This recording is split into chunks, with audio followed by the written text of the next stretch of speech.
And welcome back to Square Off. There were some clarifying developments in the 2022 elections last week for Democrats and Republicans. Here in Arizona, after successes in 2018 and 2020, will Democrats be able to field a competitive slate of statewide candidates? On the Republican side, how can candidates win a general election after running way to the right in a primary, embracing the party of Trump, denying election results, and ignoring the insurrection? We're back with Julie Erfle, communications consultant at Erfle Uncuffed, and Paul Bentz, senior vice president for research and strategy and the polling guy at High Ground Consulting in Phoenix. Let's start with the Democrats. It looks like there's a big hole right now in their lineup in the Attorney General's race, it'll be an open seat in 2022. The expected Democratic candidate, January Contreras, she ran in 2018. She revealed she's not running again in 2022, a bit of a surprise. She lost to incumbent Mark Brnovich by just 3.5 points. Julie, is that a sign that the Democrats don't have a deep bench even after these successes in the last two cycles?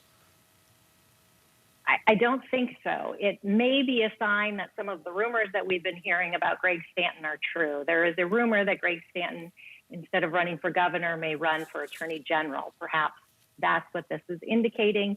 I'm not positive. I don't want to speculate too much, but I do think that Democrats have the opportunity to field a very strong statewide slate.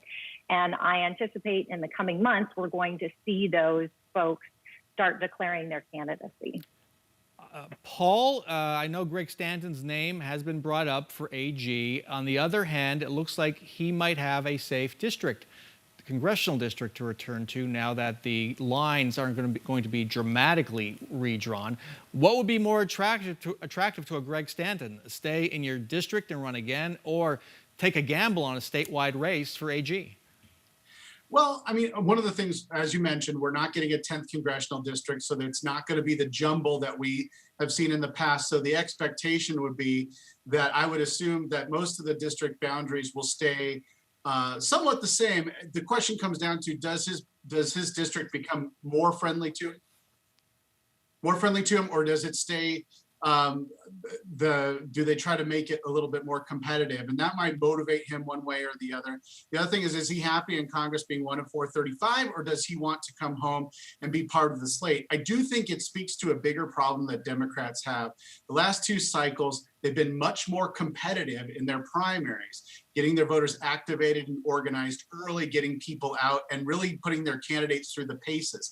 I think that's really benefited them over the last 4 years. And right now, not having as many competitive races at the top of the ticket, I do think provides a challenge for them in getting some of that information out there. Okay, now let's turn to the Republicans. Over the past couple of months, we have seen the Republican Party nationally and here in the state truly become the Donald Trump party.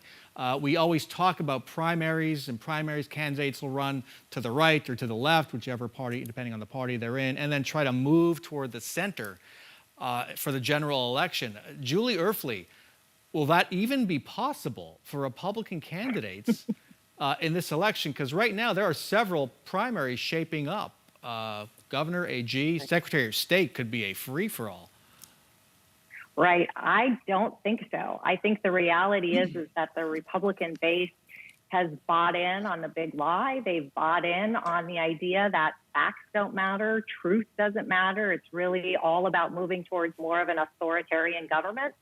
So I can't imagine that you have Republicans coming through the primary who can appeal to a wide base of the electorate. I mean, I'm sure they'll try, but I think it's not unlikely that you could have someone like a Tom Horn, who is so far out there, actually winning a primary.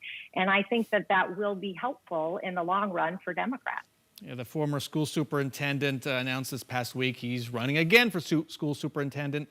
There were, to say the least, a lot of problems when he left the Attorney General's office a few years back. And Paul, it seems we're beginning to see some of that fallout on the Republican side, the challenge of having to run as part of the Trump party. Well, one of the things to bear in mind is that we're looking at 5+ people running in several of these races. So the math says that you only need about 20% of the electorate to win one of these primaries. And so depending on if you have money or the base, you can win this race. So we may see some really interesting candidates win. I think that's going to be the biggest challenge for Republicans is cohesion.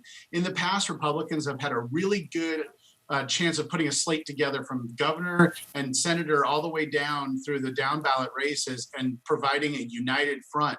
I think they might have a little bit of a challenge on that depending on who wins some of these primaries. Got to end it there. Julie Erfle, Paul Bentz, thank you so much for joining us.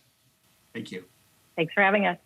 You can see all of our Sunday Square Off coverage on our YouTube channel. Go to 12news.com/YouTube. That's our show for this week. Thanks very much to all of our guests, and thank you so much for joining us. Be well, be safe, and we'll see you back here next weekend for another round of Sunday Square Off.